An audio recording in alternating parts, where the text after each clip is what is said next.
Alright everybody on YouTube, here it is Monday afternoon.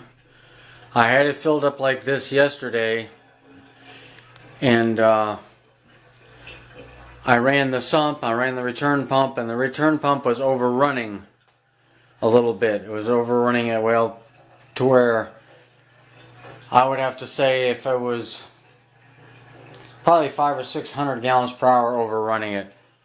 If you can kind of figure that equation, as it was running, the sump was going down about an inch in water level about every 5 to 10 seconds, maybe something about that. So I knew that I was running too hard on my return. I need to get more drain in.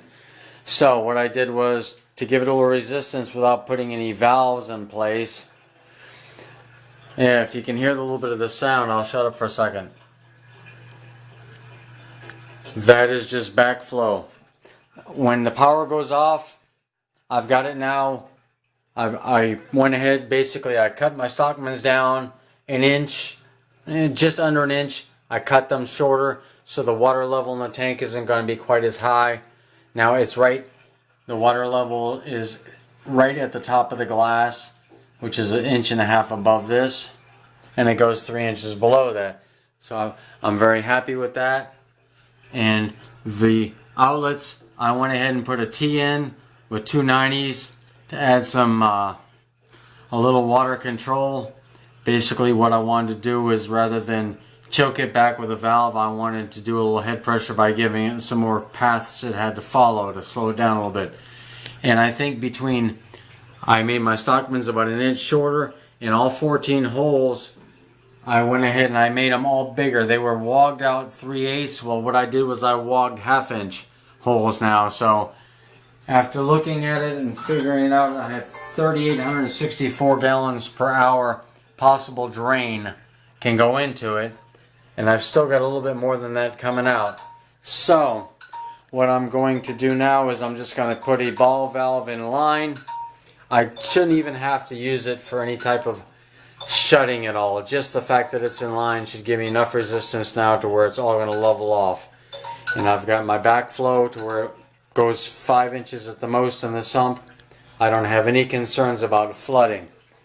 That's the whole thing. I was concerned about flooding. We don't have to worry about it. That's I didn't think I was going to. I'm pretty comfortable setting them up, but it's always something that has to be paid attention to. You have to know where all your returns are.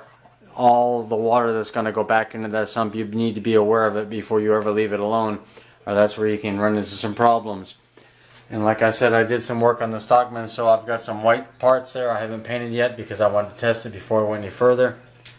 I just want to get everybody a chance to see what it looks like full. And I can even run this thing for a second. I can even let everybody see it running. That's the kind of pressure that this pump puts out. It's a Danner high drive 4800, and it makes some pressure. When the bubbles go away, it gets a lot nicer, a lot more serene. I'm almost thinking about possibly doing something else on the outlets to give it a little bit more control. Water outlet. That in itself would give me enough head loss to where it would probably all stabilize too. But in a couple of minutes, all the air gets out of it, and then it just works just nice and smoothly. Everything's big on this, so it's a whole new ball game. All right, everybody, there you have it. Later.